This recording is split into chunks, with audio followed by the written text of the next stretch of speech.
guys, this is Lala Legacy, and welcome to Blind Date 2. Yeah, I never played the first one, but that's alright. Whatever. I found this on itch.io, and it was under the spooky slash Halloween tags, so let's go. I have no idea what this is about.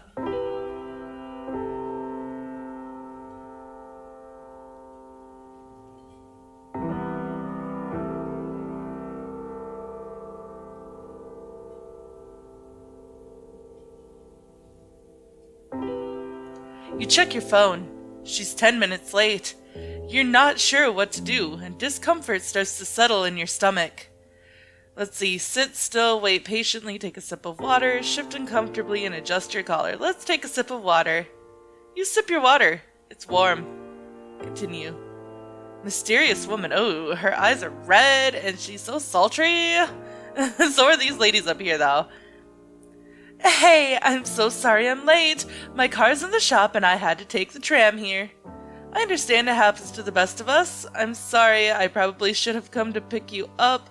I didn't know if it would be inappropriate. Shit happens, I'll get over it. I understand. Well, thank you, though I don't really feel like the best.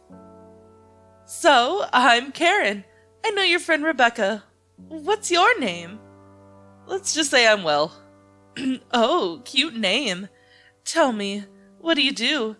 I'm a software developer for a company that makes dog face filters for selfies. I'm a door-to-door team leader for Sun Life Nutrient Enhancements.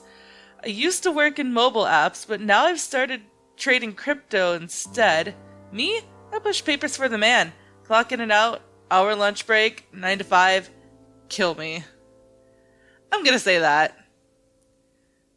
The world is like a huge machine that needs all the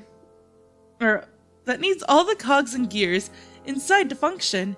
You work for the man. It's not the worst. That's fair, but it doesn't make the job much more tolerable. Are you calling me a cog? That's fair. Well, at least you're honest. You seem nervous. Are you okay?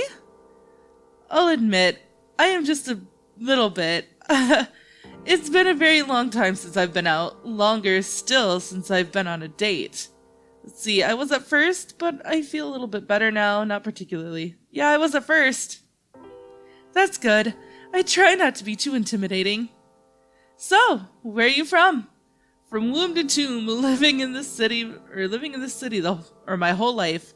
I moved here when I was a kid. I don't remember much of where I used to live. You could say I'm still a tourist, moved here a few months ago. Let's do number 2. Oh, you poor thing, that must have been tough. I adjusted pretty quickly. Adaptability is something we have infinite amounts of while we're young, but as time goes on, it gets harder and harder to change and conform. Let's see, yeah, it was pretty easy because I was a kid. Now, I don't know. Or some of us are just always good at going with the flow. That is freaking true. That is me. And that's just the way people are sometimes. There's nothing wrong with that. So, who was your last lover? Excuse me? That's a little inappropriate, or I prefer to keep that to myself. Excuse me? You heard me. Who was the last woman you slept with? I don't feel particularly comfortable answering that. It's been a long time. If it's really that important that you know, yeah. Karen releases an apologetic sigh. I'm sorry. That was rude of me. Like I said, it's been a while since I've been on a date, and I'm not very good at interacting anymore.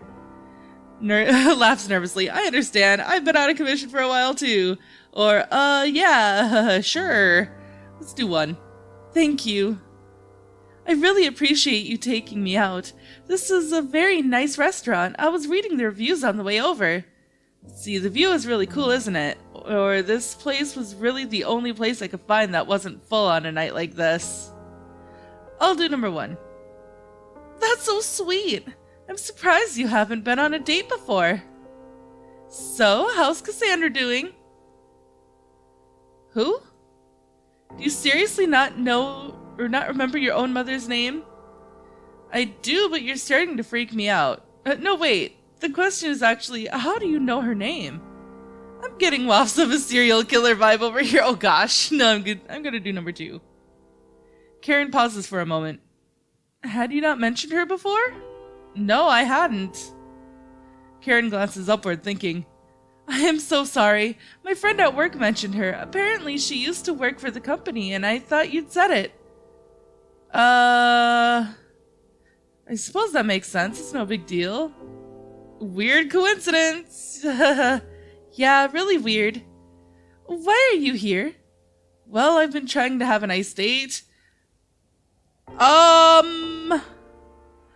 I just noticed the glitching on the other people in the restaurant and the tables. I'm really beginning to question that. You mean like existentially? Well, I've been trying to have a nice date. That's not what I meant. Why are you here? On this date? What made you come today?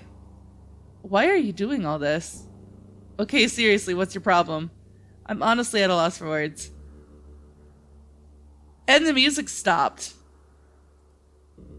My problem is, you seem to not want to tackle the issue at hand here. What issue? Or I have no clue what you're talking about. Yeah, what issue? You know exactly what I'm talking about.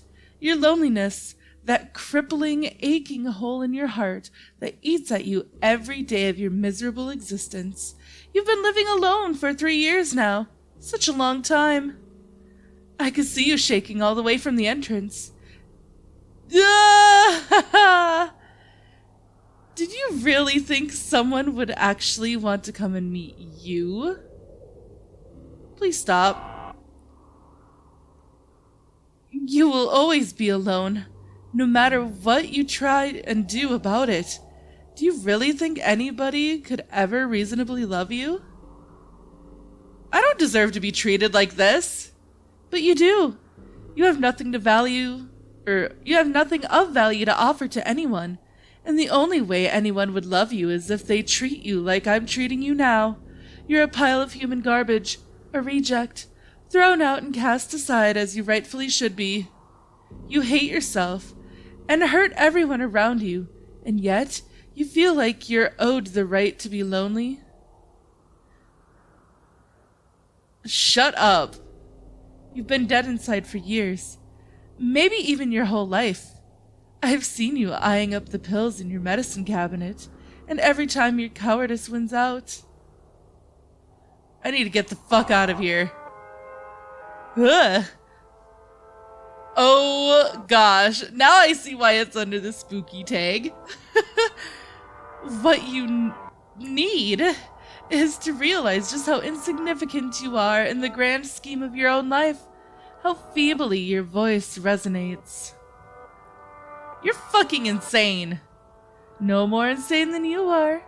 And no matter how crazy I am, you're still a whiny little squirt who only exists to bog others down with your problems and be continually, achingly lonely. Please, I'm begging you, stop saying these things. Why are you saying these things? And I don't even know why I came here tonight.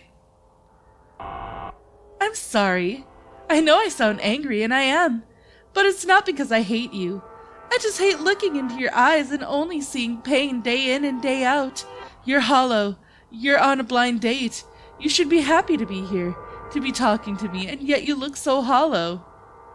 I just want to be happy. We all want something, but unfortunately, you don't deserve that. This was a mistake. You shouldn't have come here. You should have stayed home, ordered pizza. No reason to take this abuse from me. I could never fix anything that's fucked up about you anyway. But you won't? I never will. I'm not gonna just magically fix your problems. If anything, I just make them worse. I'm not the solution. I'm the problem. You're the problem. You get in the way of your own happiness. You were my obsession. I've followed you your whole life. I've never seen someone so unhappy. Why do I do this to myself? I honestly don't know. That's something you'll have to figure out alone. You're not fit for a relationship.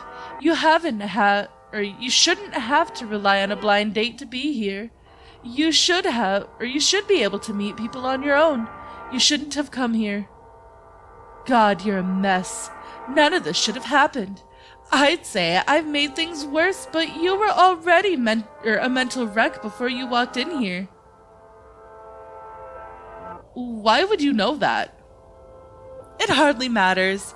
You need to realize that nothing is going to change, that a girl isn't going to change anything. One may come into your life every once in a while, but you'll just be back where you are now. The underlying problem never gets fixed. Does it ever end? No, it doesn't. You lead a barren, desolate life. Does this scare you? Does it terrify you? Because it should. You are alone, completely, utterly worthless. You shouldn't have come.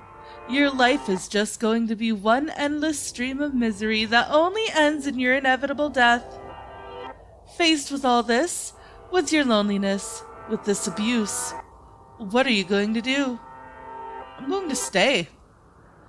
Oh?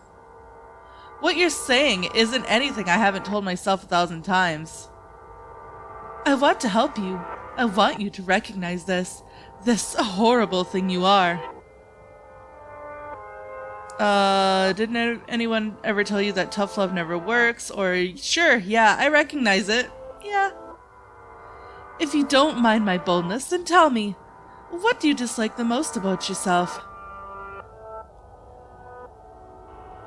Oh gosh. I'm not good at anything. And? Let's see, I'm not as far as I could be if I tried harder. I wish I had more motivation. I feel so left behind. When you tell me I'm worthless, you're preaching to the choir. I might as well be talking to myself. Karen's smile is grim. I never left my apartment, did I? You're very nervous. Your shirt's soaked. Karen waits for you to finish. Everything is said to me. Do you really think she's going to grill you like this? Is this normal? Why would she dislike you? She doesn't even know you. I don't know what to believe. I think you know this isn't right. Oh, dang. I think you know that these thoughts are all your own. The pain is real, but is anything else? At what point are you holding yourself down because you're afraid to get up? Let's see, you're right. I'm afraid, but why shouldn't I be? Her opinion has to matter, because if it didn't, what's the point? No. I don't want to be afraid. What do I even have to lose? Come on, goofball, you're late for your date.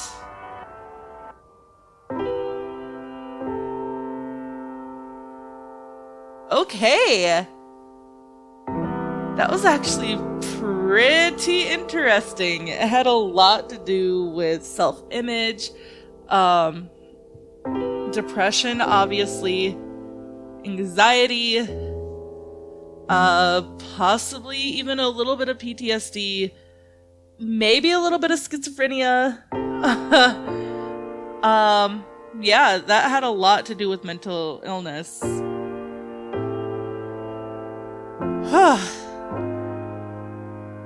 I may have been making light of it, but that was really good. Huh. That's just one ending. But I think I'm gonna leave this as a one-off. So if you wanna go and find out what the other endings are, just go and get this game, guys. It's on itch.io. It's free. So go ahead and play it for yourselves. But that is all that I have for this episode, so if you liked it, please give it a big thumbs up down below. And if you haven't already, subscribe. By subscribing, you're becoming part of a legacy. I love you guys so much, and I will see you in the next video. Bye-bye!